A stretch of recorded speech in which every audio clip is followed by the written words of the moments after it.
Ever wanted to make a song in minutes without touching an instrument? With Google Gemini, you can, and you'll hear your song in under a minute. And today, I'll show you how to create your own AI music. If any part of this video was helpful for you, then please make sure to leave a like on the video and also write a nice comment so that I can know how helpful you all are finding this video. Let's jump in. First, make sure your Gemini app is installed on your device or updated to the latest version. If not installed, installation is very easy. You can see on your screen how to install Google Gemini. After installation, open it. And now tap the tool icon at the bottom.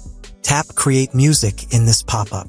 Now comes the fun part. Type what kind of song you want. Pick the theme, genre, mood, style, instruments, and more. After typing your prompt, hit enter, and your AI music will be made. Once it's ready, you can play it to check it out. Vibe, right? Welcome to BT Things. For real. Got them easy steps for all your apps. If you like it, you can download the song to your device. Hey, if you've made your own AI music too, let me know in the comments.